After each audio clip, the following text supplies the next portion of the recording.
Welcome to 94.7 on the Pulse for Grooves on the Record for this Wednesday night. I'm Liam Hare, and we are joined by the absolutely wonderful, bright personality that is Wilbur Wilde, who has stated to me even before we started this recording, he's had over 50 years in the Australian industry, so one time or another you will have seen this fantastic face, whether it's at a gig or whether you're at home watching Hey Hey Saturday, you will have seen him. Good evening, how are we doing? Doing well, and I love the alliteration. The wonderful Wilbur Wilde. Thank you very much for that. And it is 50 years, but I must add for your listeners on Pulse FM, Liam Hare, that when I started, I was 3 years old. So, yeah, 50 years, yeah, so you know.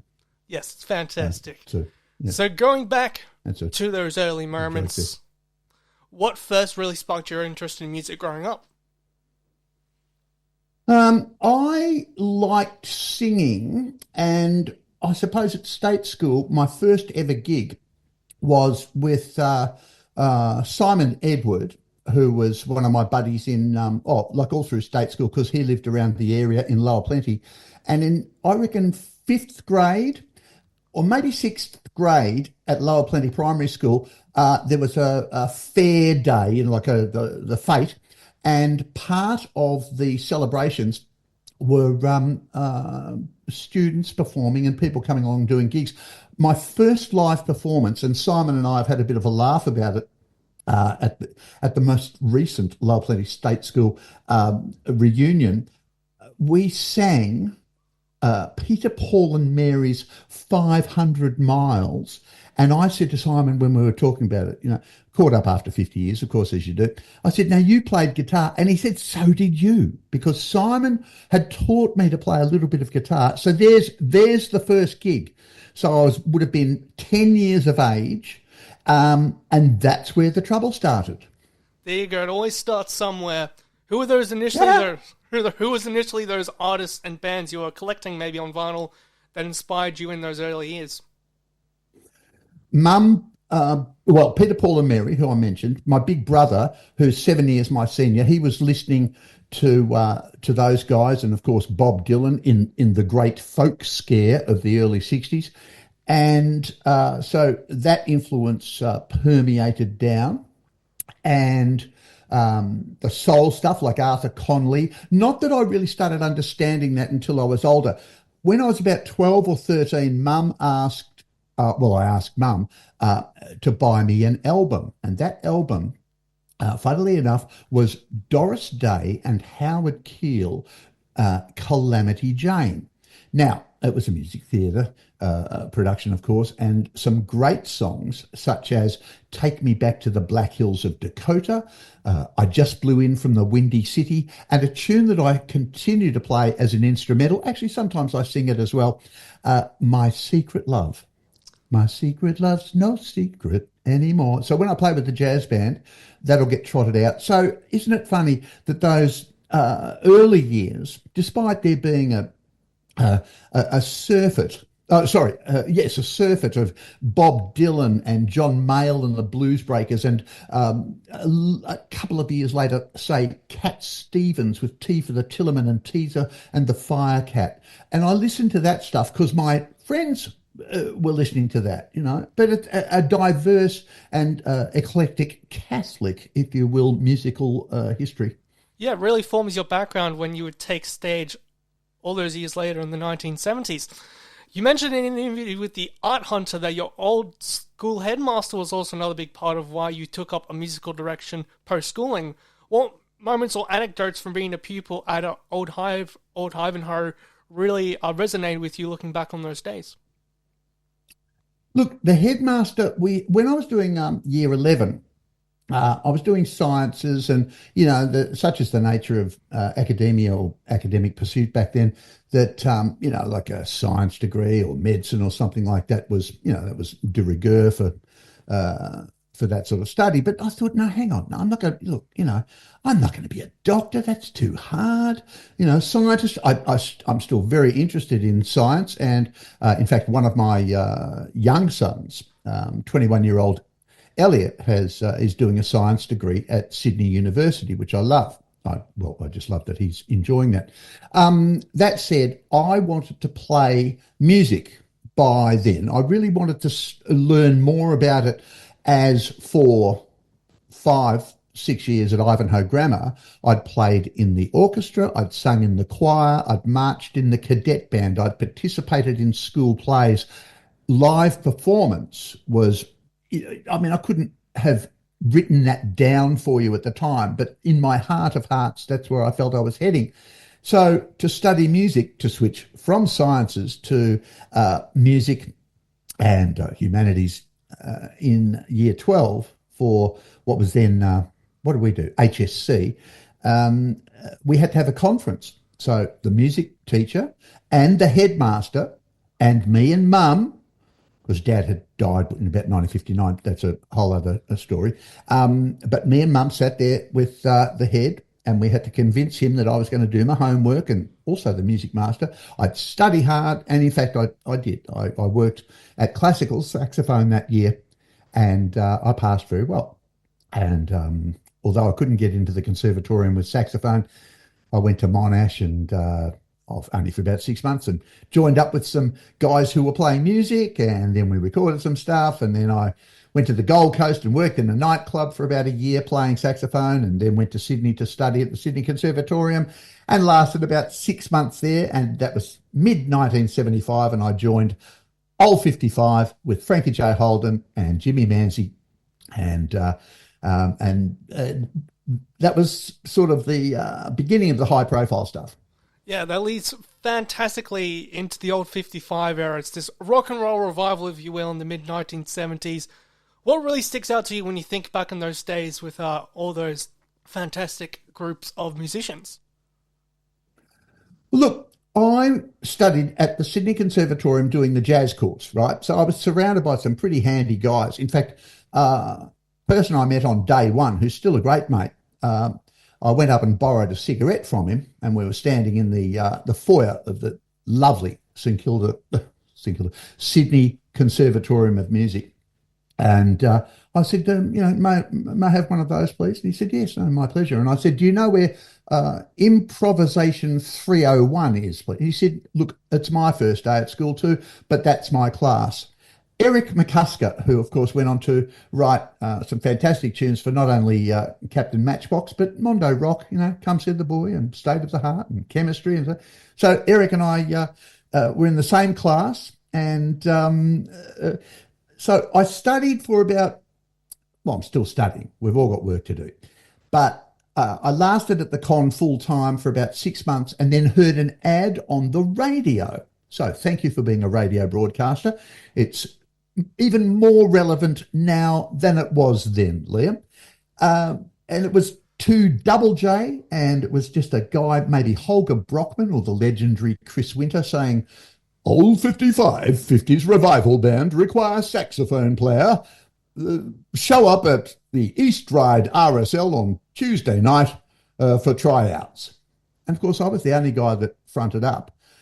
The band, Old 55, had been together for, I don't know, they'd done one gig. And Glenn A. Baker's concept of the 50s revival in the doo-wop style, vocal harmonies, happy days type fun, if you will. Jim Manzi had Jimmy Boy Manzi. He was sort of like the Richie Cunningham. The drummer, Jeff Plummer, had a V8 belt buckle and his hair brushed back rocker style. And then I lobbed in and my hair was halfway down my back and I knew everything because I was studying jazz. Gee, I wish I knew as much as I did when I was 19 as I do now. As much as when I was 19, because I don't know anything now. And I looked at those guys, and then Frank Holden, who was at that time a chartered accountant with Price Waterhouse, came into the dressing room in his suit, carrying a briefcase, and 20 minutes later, with half a tub of Brylcreem in his hair and a gold lame suit, I thought, might stick around and watch these guys. They look like fun. And fun they were. I joined up, and Frank and I stayed with that band only for about 22 months. So from early August 1975 until early May in 1977. And then Frank Holden announced that he was leaving to pursue his acting interests, which involved driving cabs and smoking a bit of dope for a year or so. And I went off and, I joined JoJo Zepp and the Falcons. But that band it had the meteoric rise to success, on the prowl and looking for an echo. And it was, and I must say that I didn't join that band for those reasons. I joined because I listened to them that night. I played along, I did a couple of numbers, and the harmonies were great. The guitar players were just fine. The drummer and the bass player, they swung. So the music sounded great. And I thought, hey, this is good. And of course, the lead singer, who back then would do, he'd mimic John Wayne and Jack Nicholson. And it was just it was a whole show. It wasn't just a band playing songs. It was entertainment. And that's why I joined. And, months later was when, we ended up on Countdown and in all the TV shows, and we had gold and platinum records and played all over the countryside. And it just happened. Yeah, it's a lovely time. 1975 as well was kind of the domination of Skyhooks in the charts with Living the 70s and Ego is Not a Dirty Word. So I believe somewhere along the way you would have opened for them in the old 55 era. Oh, yeah, we toured with the Hooks because we were all on Mushroom Records. The first gig we did with Skyhooks as support was at, I remember it well, the Canberra Showgrounds. It was the end of 1975, the Heat of the Night tour it was. And we opened for them, and there was a big crowd, it was like 10, 12,000 people, whatever it was. And so we'd been playing pub gigs and drawing a great audience. And the pubs in those days, you get 1,500 people. Not so much in Sydney, though. The pub scene in Sydney was different from that in Melbourne in the sense that we had the Village Green. 1,500 in there. We had the Manhattan in Vermont. 1,500 people there on a Thursday night, and 5Ks down the road, Australian Crawl would be playing. And Mondo Rock would be on at the Camberwell Town Hall. It was just a happening thing.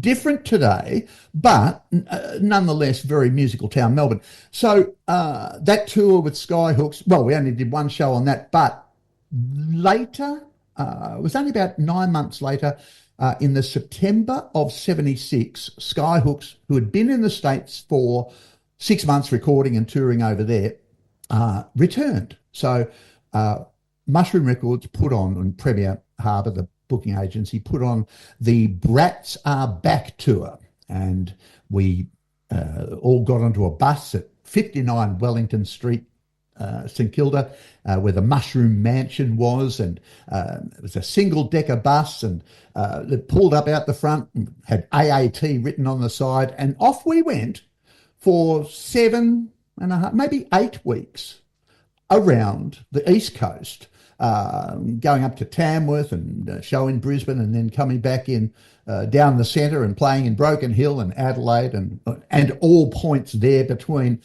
Lismore and Tamworth and Goulburn and Albury and all, and that's when, Red Symons and I became lifelong friends.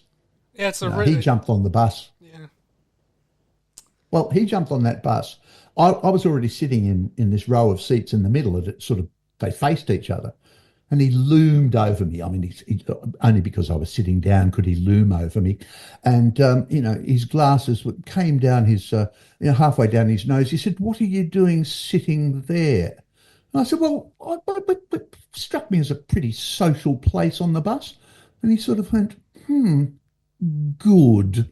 And so he sat on the opposite seat, and that's how we spent the next 8 weeks. Throw a few gigs in there, and in my case, a glass or two, I'm being modest, of red wine, and his taciturn, analytical, mathematics-based self, and of course, chalk and cheese. And here we are, coming up for 50 years down the track, and we've done theatre together, and hang on, I did 17 years of Hey Hey. Red joined in '86, so he's done 50. So we had 15 years of Hey Hey at Saturday together, and and our I'm not married, but my girlfriend is a long-term relationship. Red is married again, and they say that both of those women say that we're like an old married couple. It's just great best friends in a way, yeah. Well, we bicker about things and go, "You did not." "Yes, I did." "How did? What did you talk me?" So yeah, and the hooks were great. Oh, and look, a little hooks update. Freddie Strauchs, the hooks drummer, still plays with me in Wilbur Wilde and the Troublemakers, and has done for the last 25 years, and also with Frank Holden when we toured together. Frank's retired from live gigs, but he'll still do some acting. So Freddie, has been part of our family, and I say that with all the connotations of love and affection and loyalty for all of those years. McCainch came to a couple of gigs that we did recently, so he's out and about and looking good. Bob Starkey, you may have heard, has been beset with a leukemia diagnosis, but I've visited Bob a few times. A couple while he was in hospital, and he's out. He's busted out of the dump. He said he's back at home, and he's being looked after by his two daughters, and he has a couple of nice ladies from the hospital come around and make sure everything's okay. But he's bouncing back and doing the gigs, our forthcoming countdown gigs, which we'll plug at some stage today with Scott Kahn, Brian Mannix, Ali Fowler et al. Starkey is, of course, very much a part of the countdown shows forthcoming, and assures us that his energy levels are improving on a daily basis. So there that connection goes back through Mushroom Records and the Brats Are Back tour, and about 10,000 gigs in between. It's absolutely fabulous, and the band just proves to be a real icon of what Australian music was like back then, and the identity that formed in that era of Australian music. Look, I was talking with my house guest for the last couple of days, has been John Brewster from the Angels. John and I became mates, 40 years ago. We did, we started playing golf together. It just happens. And Brewster and the Angels played on Saturday night. And one of my little party tricks is to walk on and do a harmony in Rick's iconic and melodic solo in Long Line. All of Rick's solos are iconic and melodic, by the way. But I harmonised that, and that, it's just my persistent, unscheduled appearances on stage with everybody. And Brewster stayed on for a couple of days, and we've played some golf. And we sat here last night watching on YouTube after, a lovely dinner, and, we were just kicking back. And he's gone back to Adelaide today. He lives over there. They're both Adelaide boys, the Brewster brothers. And he's flown back, all very relaxed. We had a nice brekkie. But last night we sat and watched YouTube. And I said to him, "Rightio, what do you got?" And he said, because I asked him, "Have you seen the Bob Dylan movie?" Because John Brewster is a Bob Dylan freak, right? You give him a guitar, name any Bob Dylan song, and he'll rattle it off for you. He saw Dylan in Adelaide, in 1966, and he said, "Rightio, on YouTube, Bob Dylan, Tangled Up in Blue live." So we searched it up, and we watched that, and then I said, "Oh, what about Joni Mitchell and Neil Young, The Last Waltz?" So we watched that, and we just go through our incredible sort of musical influence history, right? And then Brewster said, "Rightio, time to get a little bit indulgent. Let's watch the Moonshine Juggins String Band with Doc on bass, and that's the forerunner of the Angels. And there's like about a 22-year-old, gorgeous and handsome Doc Neeson performing, and then we watched watched a Falcons thing, but we're part of that. We weren't at Woodstock, but we're part of it. That influenced us. When you see the Dylan movie, we realise, that's... John will watch it this week, actually. He's got a private screening. I loved it because the cultural influence of that gave us the freedom of expression to be anything that we wanted. I could have been a doctor. What sort of doctor I would have made, who knows? It wasn't for me. So we had license to go out and give it a crack and join a band and tour the country. And not every band was, successful per se. Some of my best bands, or some of the best nights I've had, were with bands that were really musical and really great players, but for some reason they weren't, gold and multi-platinum record sellers. That's just the luck of the draw sometimes. But to reflect on somebody, to reflect with somebody on the actual influences and some of the decisions that got us to where we are, that person being John Brewster, for instance, last night. I could do the same thing with Frank Holden. I could do the same thing with Joe Camilleri, Ross Wilson, Eric McCusker, Daryl Braithwaite, Brian Cadd. These people, Billy Thorpe, the late great Thorpe, they shaped the culture of this country, and they shaped our lives. There. Thanks for coming to my TED talk on Wilbur Wilde, where I am now. It's fantastic, and like you've said, you've just been with everyone, and really one of my favourite collaborations you've done. I actually brought up the vinyl for this one. Split Ends in 1984 with Voices. You did a great saxophone solo towards the end of the song. Thank you. It's lovely of you to say that. It's a saxophone solo with which I can live. Sometimes you record something and you go, oh, geez, I'd like another shot at that. But are you asking me how that came about? Yeah. How did you end up getting in the studio with the boys towards the end of their career? Well, I'd done some stuff with Split Ends. I'd actually, it must have been after that. Okay, that particular session, I'd been into Armstrong's Audio Video, AAV, the legendary studios in Melbourne, and I'd done a jingle session, I think for a guy named Peter Best, who was a jingle king, and jingles being 30 seconds long, that's how long it took to do the session. So, and Bestie and I'd sit around and have a coffee, and we'd tell a couple of gags, and I'd then, the vocalist would come in, and I'd nick off and play a bit of pinball around the corner just under the spiral staircase at AAV. They had a Playboy machine, so I loved the pinball and right and left flippers, all that sort of stuff. And I heard from the main studio what I thought was a really nice tune. I put my ear to the door, and Split Ends had a 24-hour lockout on the studio, as you did in those days. You were making an album, you just stayed in there for however many weeks it took, and the faders on the desk would stay in the same positions, and the microphones would be there, and it'd be set up specifically for them. I walked in there, and Neil was sitting at the desk, and I just, we didn't know each other really. I mean, the Mushroom Records, we knew each other, and I said, hey, it's a really nice tune. He said, thank you, I wrote it. And I said, it's just sheer audacity, of course. I said, could do with a horn solo. And he sort of gave me this look and went, oh, could it now? I said, yeah, I think it could. And he said, okay, I'll set up a microphone. And he did.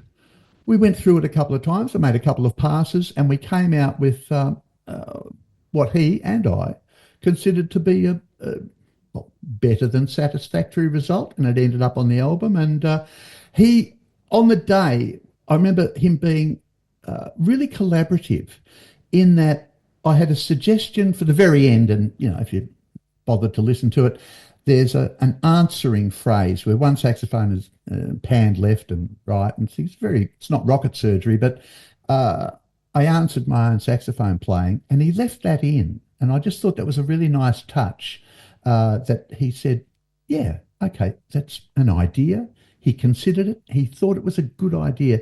And briefly, and in closing on Split Ends Voices, written by Neil Finn, I think that it shows, it's sort of the evolution of the crowded house sound. It's a departure from what we'd heard slight departure from, still consistent with Split Ends, but a departure from and a sort of how you say a missing link into Crowded House.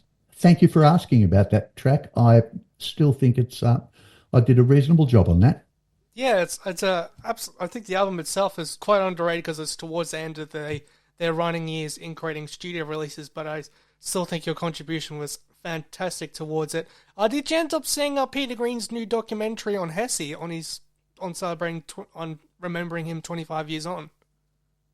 It's on my list. I've got it on my list to watch. Okay, because he was a precious person, Paul Hester. Yeah. Of course, I wouldn't be remiss to not forget about Jojo Zep and the Falcons. What a fantastic band that was, and just doing it towards the end of the 70s into the early 80s, and even still going into the mid-2000s as well with a few more albums. But one of my favourite moments of gigs that you were at was the Montreux Jazz Festival in 1980, and the bill that you shared was with the Q-Tips, the Selectors, and a really fantastic two-tone band that we all know as the Specials. Jerry Stammers. What a lineup. The late, great Jerry Stammers. And a Selector were a really good ska band.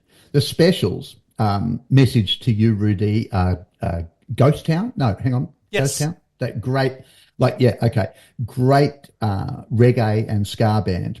And by then, Joe Camilleri, I know I had been playing with Ross Hannaford's Lucky Dog. Now, Hannaford had a fantastic Melbourne band playing reggae, and, we loved Hannaford. I loved him until he died, of course. We're sure we still love him. He's still with us.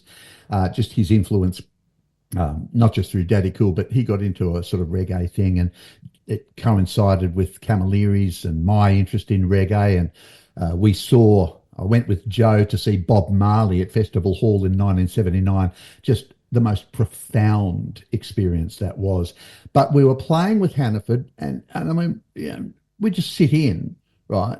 We'd come back, the Falcons would do a 6-week tour, we'd get back on the Sunday night completely stuffed, and, Joey and I'd be on the phone the next day, say, well, what are you doing tomorrow night? Oh, let's go and play with Hannaford, sort of drag ourselves out of bed. But once we got there, so our interest in reggae and ska, look, I think I've still got one or two mixtapes, like cassette tapes that Joe used to make from his record collection.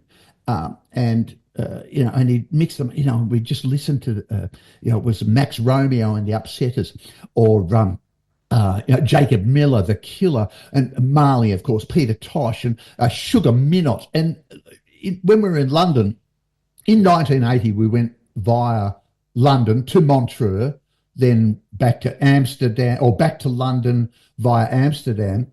And we were in Amsterdam for 3 days, apparently. I'm kidding. It's great. We played a gig there at the Paradiso, and that was great fun. But to play with those cats at Montreux, like the night before, we'd seen B.B. King and Van Morrison, and we were in Montreux in Switzerland for a few days, and it was just great. There were our heroes. We checked into the Montreux Palace Hotel, and our bass player, the late, great John Power, wonderful bassist and great blues singer, noticed, he just said, oh, that's Stanley Clarke checking in over there. Oh, really? So, these jazz greats, and Pee Wee Wilson was playing with Van Morrison, and all these. So it was in 1980, I turned, about 3 months after Montreux, I turned 25. It was my first trip overseas, and we flew Garuda, and it took us about 57 hours to get to London, but nobody cared. And, and the gigs in London were great. Montreux, we just smashed it. And there's a couple, I've seen a couple of still photographs from the Montreux Montreux Jazz Festival casino performance that the Falcons did, and it was just a great night. And on the way back, we'd already recorded Shape I'm In by then, and Hit and Run, the sort of, they were the reggae tinged hits that we had, and on the strength of those, off the album Screaming Targets, that's how we got to go around the world. And we went from our second London visit to America and played all through the United States, and we were going to follow it up, but we didn't, and for one reason or another. And because to really make it big in the States, you had to stay over there for 6-9 months and drive around in buses, which I'm happy to do. Put me in a bus and drive me around playing rock and roll gigs for 9 months, great. But it didn't suit everybody. Yeah, it's a fantastic lineup, not only when you performed, but one of my previous guests I've had on radio was also on one of the nights. Steve Hackett of Genesis fame performed with his solo band on the Defector tour. Which tour? It was Defector. That was the album he's promoting, but he was also at the Jazz Festival at the same time with you guys. Ah, is that right? Okay, because right. And now, where's Steve now? So Steve is currently touring, still doing all of his great jazz stuff, but he's still a whole bunch of new solo stuff born out to this day with the Circus and the Night Whale. Okay, right out. Yeah, well, I must look now. I want you, upon completion of our chat today, I'd love for you to fire me a link, Spotify link, so I can have a listen to that, because that's a good mode of communication these days. Yeah, but look, coming back to the Falcons, we went to the States. That was 1980. I joined the Falcons about a week after I quit Old 55 in early May of 77. And I stayed with the band for about 4.5 years, and left it just toward the end of 81. And then, I toured with Dave Warner from the Suburbs, and that was good fun. Had a band with, I was asked to join Steve Cummins' Ring of Truth. And that was with Peter Laffey and Rob Glover. Rob Glover, the bass player from the Sports, and Peter Luscombe was playing drums in that band, and of course from the Rock Whiz House band now. And Peter Laffey, the late great Peter Laffey, what a rock star he was. And Steve was lead vocals, and then my own band for a couple of years, Wilbur Wilde's Blowout or Big Combi, and then Hey Hey It's Saturday, 1984. And this is where I get into probably one of my favourite bits of your career as Hey Hey Saturday. It's probably been the longest thing I've known from you. Just a great man who's recently passed away, John Blackman. What was he like behind the scenes and working with as the infamous Sticky Knee? Well, Blackus and I we were good friends. Like in 1984, the show went nighttime. And Daryl and his then business partner, Disney Summers, Gavin Disney, Daryl Summers, and Ernie Carroll was always, it's like a silent part, well, not silent, a great valued advisor and mentor, but in the background more, well, actually it was Disney and Summers, and then Summers, DSC, Disney Summers Carroll. Anyway, Ernie was a very big part of it. Gavin Disney called me one Monday morning. I think it was, I'd just come back from Perth. It was like literally early February. It was like the 1st or 2nd of February in 1984. And I'd been a semi-regular on the show for, in 82, 83, I'd do half a dozen performances, and Daryl had his nighttime show. So we'd be on that every now and then with a super band and everything. So the connection had been established. And really, the Old 55 went on Hey Hey It's Saturday in the mornings in the late 70s. And the Falcons had been on many times. So, everybody knew everyone. And Gavin called me. I remember I was on my way out the door to play golf. And he said, Wilbur. I said, oh, hello, Gav. And he said, Daryl and I would like a meeting. I said, all right, Monday. I'm going to play golf. I said, how about Tuesday? He said, how about today? I said, well, I'm thinking, right, 10 o'clock in the morning, first tee at 11, about 4. How about 4:30 the Savo? He said, how about in an hour? I said, yes, sir. Drop my golf clubs on the ground and chuck myself in the shower and put on a shirt. And I went round. And why I say it was early February is that on the 12th of February that year, Hey Hey It's Saturday went to air at 9:30 till midnight for its first nighttime show, right? And Gavin told me years later he'd been up to see Kerry Packer, and we were scared of Gavin, well, with respect, And he was a tough negotiator and a good mate. But if Gavin said something, you did it, right? And Gavin told us that he felt the same way about Kerry. He was scared of Kerry Packer. And he went to a meeting with Kerry, the head of the Nine, the owner of the Nine Network, and Hey Hey had been a great success in the mornings, and they wanted to take it nighttime and see how that went. And Kerry Packer apparently kept Gavin waiting for about 2 hours. When he eventually got into the office, Kerry said, he didn't even sit down. Kerry said, "You've got 6 weeks. If it doesn't work, I can't say it on radio." And first show, I think February 11 or 12. And this is so the meeting was like 10 days before we went to air. And I sat down and they said, "Well, look, we want you to get a band together for Hey Hey, we're going nighttime." I said, "Great." And the first person that came into my head was Des McKenna, who became Animal on drums. Daryl wanted a harpist of all things. I tried Julie and Pam Raines, the wonderful, accomplished Melbourne harpists that were playing with the MSO. That's a whole other story, trying to convince their dad that they should do a TV show with an ostrich and a singer and a dancer and a head on a stick. But Jack Raines, their dad, was the leader of the MSO. And the conversation didn't last very long. So I got Rob Glover, the aforementioned bass player from the Sports, and that was the Hey Hey Orchestra for all of 1984. And I think we added a piano player, Dave Allardyce, halfway through the year, and then it became lots of members from the Channel 9 band, Pete DeVissa and Bill Harrower, Reg Walsh, Ron Sandilands, Bob Arrowsmith, all great Melbourne players. And then it evolved, and really in 1984 we were 9:30 till midnight. 85 we switched to 6:30 to 8:30, the traditional Hey Hey Saturday spot. And Red joined in 1986, and by about 89, 90, the show had gone berserk.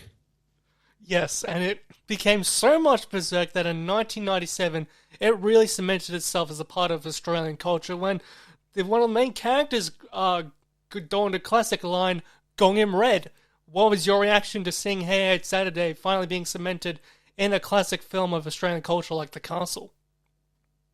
Oh, that was great. Wasn't that the lovely homage? And look, that started, that question about blackers. I know I sort of got a little bit ADHD on the whole thing. But blackers, when we first started in 84, we were friends, right? We were colleagues and everything. And, by 85, 86, and, we sort of go back to the office and after the show and have a couple of, And in 89, halfway through 89, John and I started doing breakfast radio at 3UZ. And that is when we became really close friends, because it's a social situation. You're talking to each other during the commercial breaks and you're just chatting. And he was a wonderful mentor for me, John Blackman. And, I used to joke with him about him, when I was 35, he was 42, and I used to call him a balding 42-year-old dweeb. And of course, here we are, many, many years down the track. And so we still laughed about that. The anniversary of his death is coming up in a couple of months now. And but he's still with us. His jokes live on, and the influence that he had, not just over us, but over Australia. Dickie Nee is fondly remembered by many people. Lots and lots of people come up to me in the street and they ask similar questions. They say, who did Dickie? No, well, that was John. It was John's voice. And, who was the Dickie handler? And was, that was Pluck a Duck, but you never saw them as, and so the memory and of Hey Hey, and people say, we used to sit around and the whole family would sit around and watch it. And I look at these kids and say, "You're not old enough." And they say, "I'm 40." I'd say, "Right, okay, 40 plus 25. I'd say you were about 10 or 11 when you were watching Hey Hey." And that's, as Daryl used to say, our demographic was 8 to 80. It caught just about everyone, I reckon. And there were some great moments of Dickie too. There was the moment we was doing all the impersonations of all the different people who were on the stage during discussion panel in one episode 1984. In fact, there was even an impersonation of you. Well, you just kind of got the microphone from John and you had Dickie doing an impersonation of you. And then obviously there was the moment when the presidents were on and he called Jason Finn Mick Malloy because of his hair. Ah, now hang on. Who did he call out again? It was Jason Finn, the drummer from the Presidents. He confused him for Mick Malloy, the great radio personality. Okay. Right. Okay, because Mick didn't start doing his show on Channel 9 until, well into the 90s. That's right. 97, you were saying? Yeah, it was 96 was when the Presidents came on. Right. Because of right. I remember the Presidents of USA. Yeah. They were huge. Yeah, that's right. Very huge here in Australia. Yeah. Chris tells me that they were a big deal. So much so they had to go fake names out of our hotels. His fake name was Paul McCartney. So you can avoid all the paparazzi. Nobody ever gets that one. That's funny. But Blackers was and did matter, and as you've just illustrated, didn't matter how famous or how big anybody was. They were target. They were fair targets for John. Yeah, he just whether it was Elle Macpherson or the presidents of the USA or Sylvester Stallone or Chevy Chase or Tom Jones. They're all everybody got their serve, and that was part of Blacker's charm and also the hilarity of and so look, he with respect to my dear old mate, he wouldn't have had a clue who the presidents from the USA was. If you ask him about Doris Day or Howard Keel or Rock Hudson or Engelbert Humperdinck, he'd do a tight 20 on that. But any of this new music, the drummer looks like Mick Malloy, Still think that was the funniest things I've ever seen. And our next two are that moment from 1984 discussions panel with you, Wendy Matthews, and then there's just Dickie and John Farnham going off at each other with one-liners with all the jokes. It's so funny. That was early on too. I think that was the night we had Russell Mulcahy from what was the name of the movie? Come on, Pig's Got My Baby. Yeah, that one. The wild boar that goes nuts. Anyway, just and there were times. In '84, we crossed to an Elton John concert. That might have been the same night. Anyway, look, I'd have to check my worksheets. No, I actually didn't keep any worksheets, but I've got a few things in my head that you reconcile your diary with things that go, oh yeah, I remember that, and there's a lot to remember. I think I did something like 500 hey-hays, and we had lots and lots of people, and of course we went to the States twice. For 4 shows. We did 2 shows in 91 for Australian broadcast from America, and then 2 shows out of Walt Disney World in 96. And we went there so we could get the guests that we couldn't get in Australia. Mind you, we got some fantastic guests in Australia who went out of their way to be part of the show. Tina Turner would spring to mind. She was playing Rod Laver Arena on the Saturday night, so a little bit of a secret. We pre-recorded that week's Hey Hey It's Saturday on the Friday, pre-recorded it live. You just ran the whole show. Like it took 2 hours and, everybody just... And Tina Turner did 3 costume changes, 3 different songs, and from all reports from our associate producers who wrangled, performers that came in and looked after them, they were the most gorgeous people to work with, and nothing, so. And then I mentioned Sylvester Stallone. People would take time out of their tour. Tom Jones, Joe Cocker, Lou Rawls. I mean, the list goes on for people who, and not, some of the talking guests from America didn't. There were a couple that sort of didn't get it, but I remember Sylvester Stallone came on. He was just immediately comfortable and started, Dickie appeared and he'd go, hey, what's going on there, kid? And he was wisecracking at Aussie saying, hey, Chickie, where are we off to tonight? It was interesting to really gratifying to know that those cats took their time to come on the show, and huge stars. You know? Yeah, it's a fantastic legacy, and much like one of the other big programs you're a part of, Countdown, not only as a performer, but you actually got to co-host it with your best bud, Red Symons, in 1980. How did that come about? Was that 1980, was it? Yeah, that okay. was 1980 when you did that. Yeah, well, Countdown ran, 75 through to 87. In fact, Skyhooks were the first film clip, the Luna Park film clip for horror movie, I think was one of the first clips they ran on Countdown. And and R55, of course, did, and Joe Giuseppe and the Falcons, and we were part of that great and influential television show. And I make a little joke about when Countdown finished in 1987, Molly Meldrum just jumped into his Jaguar and drove straight over to Bendigo Street, Richmond, and walked in and just started doing his segment. It wasn't quite on the same night, but it didn't take too long before Daryl, who was great mates with Molly, as we were, said, "Rightio, Countdown's over. Come and do Humdrum with us." And so Molly, of course, it didn't skip a beat. He just came over and to Hey Hey It's Saturday and continued being the guru. They just asked me to host it, and I wanted to. I didn't want to do it by myself. And Red and I were mates by then. We said, "Come on." And the Countdown years still loom very large in a lot of people's lives, as they should.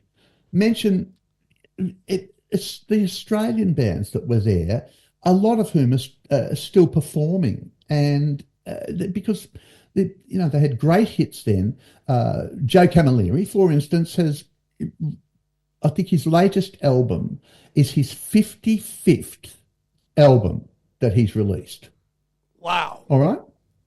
Which that's prolific in anyone's terms. And whether it's Black Sorrows or Falcons or there was a Jojo Zepp, there was a what was the one that Taxi Mary? Yeah, the Char. Great vocal that Jane Clifton did, Char, and so Joe's audience, as well as having new people, younger people, he's still got a whole heap of the people that grew up with Countdown and Hey Hey It's Saturday and Donny Sutherland, Sounds Unlimited and Night Moves. I was going to say, John Brewster and I became mates, really. The Falcons and the Angels did a Night Moves concert together at La Trobe University in 1979. And after the sound check, because back in those days, the other bands kind of used to be the enemy, because, the Angels and we're the Falcons and, competing for gigs. And anyway, of course, at the end of the sound checks, somebody brought out a Frisbee and we went, oh, these guys aren't so bad. So a couple of hours threw the Frisbee around, and Brewster and I were laughing about that in the weekend because that's what happens, and they were great players, and the Falcons were a great band and the Angels were great, and we just went, let's go and chuck the Frisbee and have a couple of beers and so be it. But those shows and MTV to some extent, and YouTube nowadays, you can find great stuff, and there's lots of new stuff there as well. My son Toby has a band, and they've released a single. They're called Dear Judy. I may as well mention that. And he's writing stuff and studying jazz, and he's got some mates from high school that still play together. And albeit different from what it was, and that's just the way it is. I'm not going to say, they were the good old days, we should bring them back. No. We've evolved. We're more sophisticated, and people know how to access the socials and the interweb, and they can. You just have to be selective, and critical thinking is a part of it. And the more you learn, the more you enjoy, the more you go to live gigs and see how it's done. You become informed. And I'm 70 later this year, and I've still got lots of work to do, and I enjoy doing it. But the Countdown was great, and funny stories from them. I wish they'd actually consulted me before they did the 50th anniversary, because I felt that there were things missing in that TV show that would have been more poignant had, because I'm cursed with a good memory. Even running around the MCG, the Stars of Countdown, for the grand final in 1979, Carlton Collingwood. Carlton went on to win it by 5 points. There were 110,000 people there at the MCG. And we, pre-match, when I say we, ran through a Stars of Countdown banner. Joe Camilleri, Darryl Braithwaite, Billy Miller, Johnson Peters, Molly, Shirl, John English, James Rain. I was wearing a pair of Darryl cotton shorts. I'd left mine at home. Boy, they were tight. And we fell around in the mud. There's footage of it on YouTube. But that's really, I mean, it's just a dumb thing. But so, there were some people there that remember that. Yeah, it's and so when I take the stage nowadays with Scott Kahn from Kids in the Kitchen, Brian Mannix, the Uncanny X-Men, Ali Fowler, the Shantuzis, Sean from the Models, and Bob Starkey from the Skyhooks. Who else? Oh, I've missed somebody, but we've got a great band, and we had a great tour last year where lots of people came along, and it's all the hits from those days, and they're evocative, and the band play them well, and the songs stand up, and I rattle off a version of On the Prowl and the Shape I'm In, and people know the words, and they clap and they sing along and they laugh and they dance, and it brings back great memories of whatever. It could be love, it could be joy, and sometimes heartbreak, but it's life, and music is the most deeply embedded memory, and I won't hear a word otherwise. It just is. Music will drag you. Okay, they say aroma can drag you back. Yeah, sure it can, but not like music does. Agreed. Very much agreed. And you're starting off Thank you. 9th of May at the REST Point Casino in Hobart. So that's just over a month away. You must be very excited to get back on the stage for another round of Stars of Countdown. And we're also, the regionals will start in June. We're up in Bendigo and Wangaratta and things like that. So all the dates are on wilburwilde.com. And is it Stars of Countdown? Please let me have that right. Yes, the Stars of Countdown. Great, because that's on Facebook. It's all on the socials, and all the acts are. It's a great show, and we're tightening it up, and making sure we can fit as many hits and laughs in, and reminders. And there's of course an homage to Molly Meldrum, because look, Molly, he was so important to Australian music. I mean, his passion for it. International music too.